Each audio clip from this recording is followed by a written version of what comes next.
अगर आपने आम लगाया है तो आम तो बांटो तोए और खट्टा आम बता करके भाग न जाना कोई। है खास कि हमने अभी जो ओपीएस योजना चलाई थी उसमें आम में खास क्या है ये बता दीजिए। ये आम खिलाने की बात मैं कर रहा हूँ ना। आम में खास क्या है ये बता दीजिए। हाँ, आम में खास है। मैं आपका आभार व्यक्त करना चाहूंगी कि ऊर्जा जैसे गंभीर विषय पे आपने मुझे प्रश्न पूछने का अवसर दिया।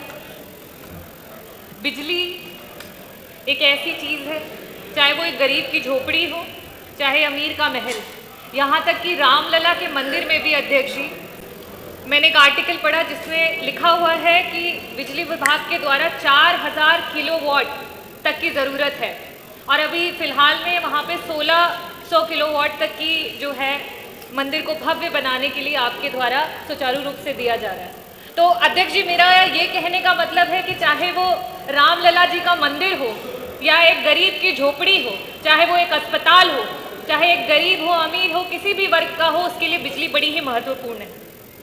अध्यक्ष जी, जब भी जनता के महत्वपूर्ण मुद्दों पे सवाल होते हैं तो बार बार आम और बबूल की बात आ जाती है। तो मैं मंत्री जी का समय न नष्ट हो और साथ ही साथ सदन का भी महत्वपूर्ण समय न नष्ट हो, तो मैं ये कहना चाहूंगी कि अगर बोया पेड़ बबूल का तो आम कहाँ से होए, और अगर आपने आम लगाया है तो आम तो बांटो तोए। अगर आपने आम लगाया है तो आम तो बांटो तोए और खट्टा आम बता करके भाग न जाना कोई। अध्यक्ष जी, बार बार आम बबूल की बात करते हैं, तो अगर आपने आम लगाया है तो आप आम बांटिए तो सही। और साथ ही साथ बिजली विभाग की कुछ परियोजनाओं की बात करूंगी जो कि अभी मैंने देखा और अभी मंत्री जी कह भी रहे थे कि आपने थर्मल प्लांट्स और हाइड्रो प्लांट्स की बात की। घाटमपुर के यूनिट 1, 2 और 3 जिसकी आपने डेट दी कि आप 31 मार्च 2023, जुलाई 2023 और नवंबर 2023 में उसको शुरू करेंगे। ओबरा सी में यूनिट 1 और 2 की बात करी कि फरवरी 2023 और अक्टूबर 2023 में उसको शुरू करेंगे। जवाहरपुर की बात करी कि आप मार्च 2023 और पनकी के लिए भी आपने बोला था कि 31 अक्टूबर 2023 तक आप उसको शुरू करेंगे।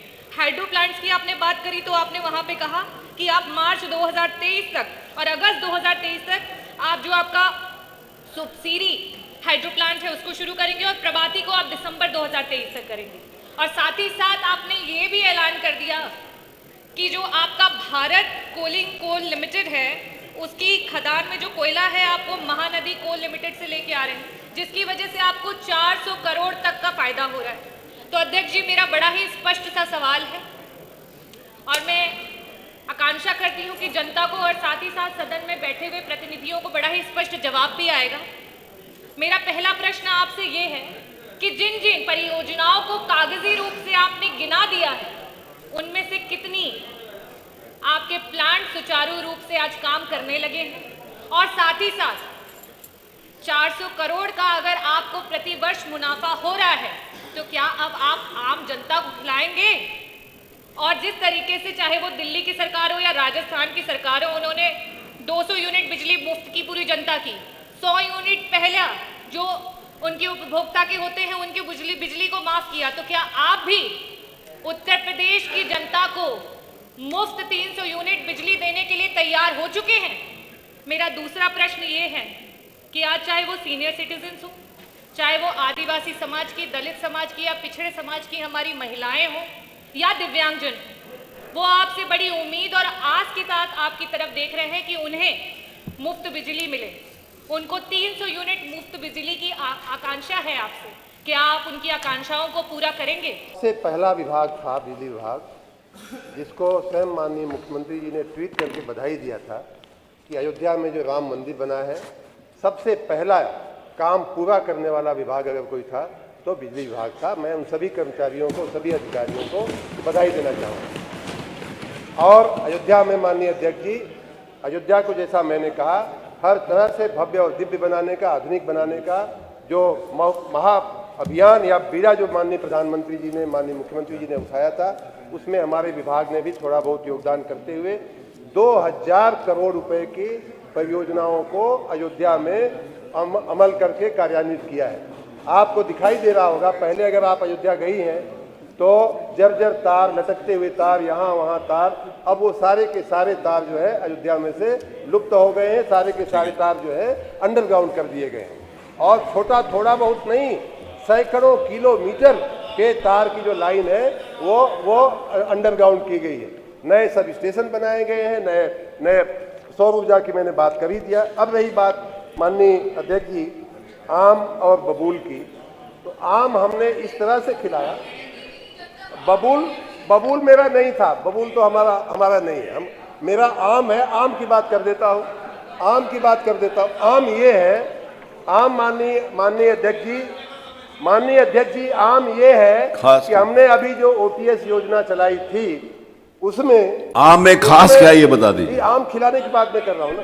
आम में खास क्या है ये बता दीजिए। हाँ, आम में खास है, आम में खास ये है माननीय अध्यक्ष जी कि घरेलू उपभोक्ताओं को उस OTS योजना में 32,93,000 लोगों को हमने 1,044 करोड़ रुपए की छूट दिया है। OTS योजना 13,04,000 उपभोक्ताओं को 289 लाख की छूट दिया है घरेलू में। वाणिज्यिक उपभोक्ताओं को 2,10,640 उपभोक्ताओं को 17 करोड़ की छूट दिया है हमने। वाणिज्यिक निजी संस्थाओं को, नलकूपों को 2,39,000 नलकूप वाले किसानों को हमने उनके 1/4/2023 के बाद का कोई बिल हम नहीं ले रहे हैं, कोई बिल लेना भी नहीं है। 100% माननीय वित्त मंत्री जी ने और माननीय मुख्यमंत्री जी ने वादा किया है, जाहिर किया है कि हम बिल माफ कर रहे हैं, उस पर हम अड़े हुए हैं। लेकिन उसके पहले का जो बकाया था ऐसे, अब पैसा भी इस बजट में पैसा भी हमको मिल गया वो माफी के लिए और ऐसे किसानों को 144 करोड़ रुपए का हमने आम खिलाया है मुफ्त माफ करके। और कुल मिला करके माननीय अध्यक्ष जी हमने 52 लाख उपभोक्ताओं को, जहां अब नहीं आ सकता, हमने जो है 1830 करोड़ रुपए का आम हमने खिला करके सबको मुफ्त में बांट दिया। रिक्वेस्ट ही कर सकता हूं।